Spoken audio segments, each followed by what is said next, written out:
Have you ever wondered what makes a New York Times bestselling book a best-selling book? And this has just been a question that has kind of plagued me over the years because often we assume if it was a Wall Street Journal or New York Times bestselling book or even an Amazon bestseller, like somehow this list definement makes it a better book than others. And that's just not true. I mean, sometimes, right, that's a very solid indicator. This is a fabulous book worth sharing. And other times you're like, how did this book make the list? I'm not quite sure. And so this has just been a conversation that has come up so many times in my house, outside of my house. And so I actually just got finished having this awesome conversation with my friend Esther about what really makes a best-selling book, regardless of if it's Amazon, Wall Street Journal, or even New York Times. And so I thought I would share some of those tidbits with you because they were really important to me, with the disclaimer at the end of the day, for anyone who is a writer, an author, a content creator, a thought leader, it's like,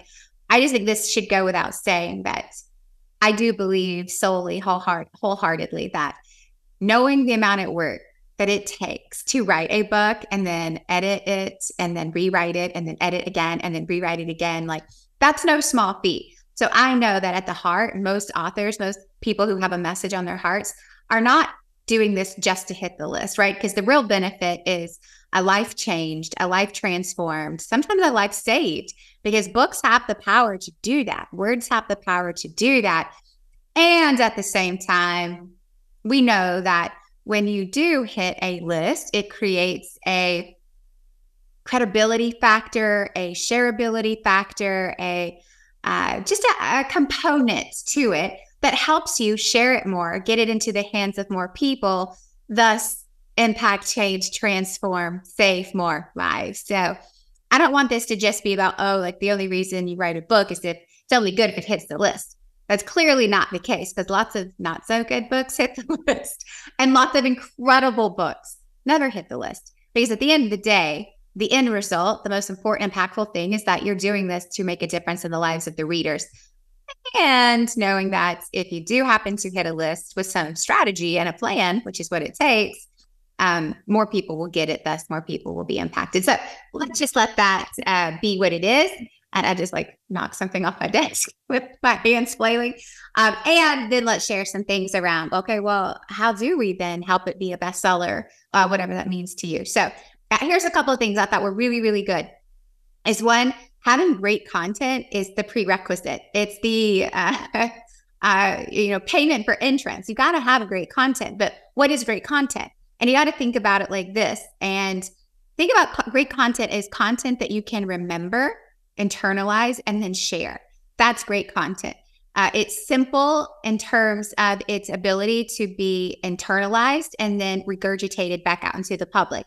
When it's super complex, you're like, oh, that's really too hard for me to explain. Just go read it. Or you just have to go watch it, or you had to be there, right? It can't be one of those things. It's got to be one of those things. I read this, and this is what it meant to me, and this is how it has changed me, and this is what I have done that has made such a monumental difference in my life. That's great content. So let's preface what is great content.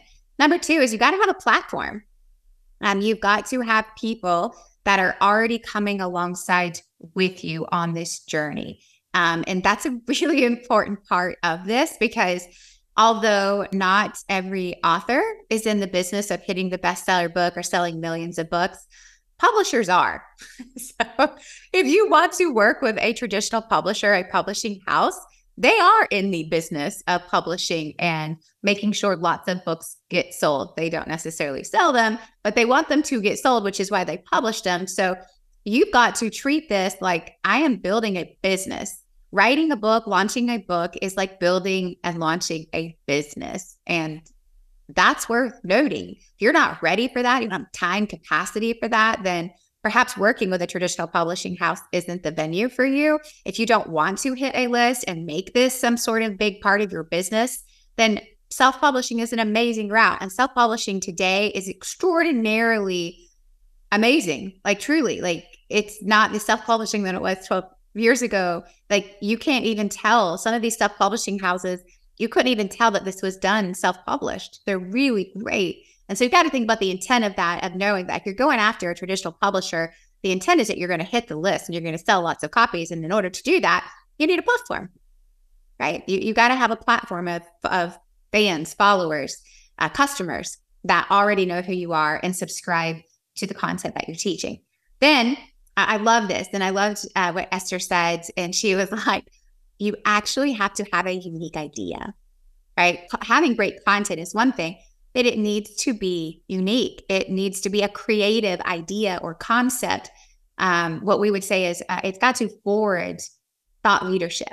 It doesn't have to be a brand new idea, but it's got to be presented in a brand new way. So those are the three things fundamentally that are kind of like at the base, the foundation of if you're going after a bestseller list to get this in the hands of get this book in the hands of lots of people, those are like the prerequisites.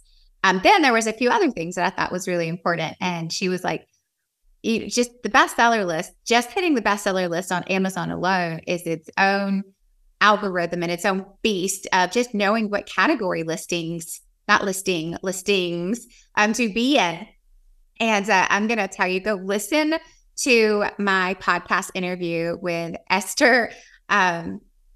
This is just like one of the most insightful interviews. So just go listen to it in terms of if you're in that world of writing and publishing a book right now in your launch season or pre-launch season, go listen to the interview with Esther. But this whole concept of Amazon listings, it's like, think about it like this way. When you go look for a book in a retail bookstore, yes, there are a few of those left, not many, but a few. It's not like you're looking for, let's just say religion, Christian, female, entrepreneur, right? You're not doing that. You're just going and looking for like what, categorically speaking, I'm looking for some sort of entrepreneur book for females, for whatever, right? And I think it's like that, but different when it comes to Amazon because you're just typing in book names or categories. You're not saying, hey, I want to research kids' books about turtles, most likely. You're saying, hey, I want to go kids' books for 5 to 7-year-olds, boys, right? And it's like, the thing is, though, the category listings are really important. And Esther told this awesome story about one of her clients who is a 17-year-old who wrote a kid's book about turtles, and it hit #1 on the Amazon bestseller list under the category of turtles, right? It's a kid's book, but it hit it under turtles. So it's like being strategic with the marketing intent is a really important part of, you can't just have a great book and assume you can just throw it on Amazon or anywhere. It's like, no, there needs to be some strategy and marketing intent in order to get it to some of those credibility components like a bestsellers list that's then going to help it spread and help the message populate throughout, your intended audience. So category listings actually do make a difference. I think that was really unique and very insightful. The other thing that I thought was really interesting is she shared with me that audio sales are up 347%. Now, book sales are also up, but audiobook sales are up 347%. And what she said is that most people, even though they listen to it on audio, they will also buy a physical copy because after they listen to it, they want to go back and have something to underline or highlight or go back over. And so many people are doing both, but audio, it's huge. And she goes, I make my author. So Esther is an agent, right? She is the owner and founder of the Fed agency.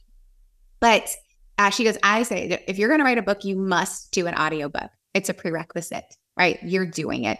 And I would say, I would throw that in there as the unsolicited feedback from a consumer of books. If you're going to do an audiobook, make sure you read it. You need to read your own book. Don't hire someone else to read your book. You read your book. It makes it so much better for the consumer to listen to if you're listening to the actual author. So just a couple of quick things about audio and the importance of not just having your book in words on pages, but having the audio version will actually help your book sales. Audio sales help book sales. So make sure you have it on audio. Then we talked about a couple of other things that I thought were just really important. And some of them are just high level and but worthwhile is that if you're going to launch a book, you need to treat it like you're launching a business because that's what it is. And you need to be prepared to put in the time, resources, money as if you were launching a business. And because that's what it takes. It's going to take a lot of sweat equity, a lot of actual equity, real dollars and cents. Like things cost money, surprise, but a lot of time. And I thought this was really, again, an important thing to remember. It's like people talk about launch season. If you're an author or an aspiring author, you know what I'm talking about. There's a launch season, but nobody really explains like how long is a launch season. And what Esther said is she was like, a launch season is about a year, not 6 weeks, not 3 months, not 6 months, 12 months. That's a year. And she goes, most of my authors begin their pre-sales and their kind of pre-launch season 6 months before the pub date of their book. 6 months. And now that's after they already have a plan in place. So think about how much time before that were they actually architecting and creating the plan to then actually go into launch season to start pre-selling. Then you have your launch season, right? Which is probably the week before, week of, week after your book launch. But then you've got your post-launch season, which is if you've spent years of your life writing, editing, publishing, marketing, selling a book, you don't really want to give up a week after it goes live. So there is an entire season of how do we build up all the anticipation and all the excitement for the book? And then how do we keep it going for 6 more months after, right? And one of the things that we say at Brand Builders Group is if you're not willing and interested and inspired to be talking about what you're writing about for at least the next 10 years of your life, then don't write it. It's not the right topic.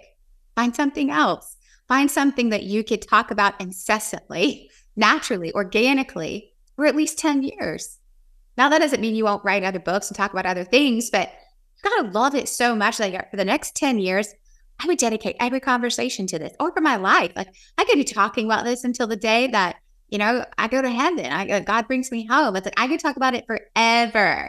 That is what needs to be in your book. Is the things that people are like, man, like you always talk about that. You should write a book about that. And so just think about that. It's like, this is not, I'm going to write it. And then for a couple of weeks, we're going to market it. And then it's going to spread. No, it's not build it and they will come. It is you build it and then you go talk about it and talk about it some more and talk about it some more and then some more and then a little bit more. And so it's just treating it like a business that it's like, it's not something you write and it just sits on a shelf. It's just like a business. It takes a continual process over the course of time before, during, and after to really make it successful. And then the last thing that I would just share is there is not one sales aha in order to sell a lot of books. There's a lot of sales aha moments and a lot of sales strategies. And there's not one thing. That's a lot of things happening simultaneously that work today. And that's new. And that's different. And that can feel overwhelming, which is why you need a good strategy and you need a plan that you can do over 6 months. So some of those things are making sure you've got a good social media plan. And some of the things that Esther and I talked about on our conversation, I thought was so good, is do fun things that create engagement. Like do a book cover reveal with your social media followings. Do a challenge from content in the book. Do different fun things, like do a book launch party, do giveaways, but create engagement with your social media months and months before it releases. Give tiny little sample excerpts out, share key stories, but create engagement all around the content that's happening in the book. Other things where make sure you do a podcast tour, right? Make sure that's like you're hitting every single media outlet and media venue you can. Speaking, right? Speak for free, speak for money, go on podcasts. If you can get big media outlets to interview you, that's great too. But it's making sure that you're just exhausting all of your resources. It's not just sending an email to your list or just focusing on your followers. It's how do I access anyone who I think could benefit from the message that are on the pages of this book. And that takes time and it takes a plan, and it's not one thing. It's lots of things happening simultaneously, which means you got to have a sales and marketing plan. And I think that's like the big overarching takeaway is that launching a book is like launching a business. And as the author, a huge part of your role is the salesperson. You are the sales team of the book. And if you're not a great salesperson, then you've got to surround yourself with great salespeople who can go out and market and sell the book on your behalf. But again, like this is a really important thing just to walk away with. Is we say this all the time at Brand Builders Group, is there is no such thing as a New York Times best writing author. There's only New York Times best selling author. Highlight, bold, underline, whatever you need to do, which means that's who is selling it, right? That's who is selling the most. That's who's buying the most of that book. There's not a lot of the best writing. That's that's just what's required. That's the prerequisite. It's great writing, it's great content. It should be, right? But then there's got to be the sales and marketing plan to get it in the hands of the people that you can help. So I hope this helps you. It was so insightful for me. Great reminders, new stuff. So hope this was helpful. Go check out the full conversation on our podcast, The Influential Personal Brand. I'll catch you later.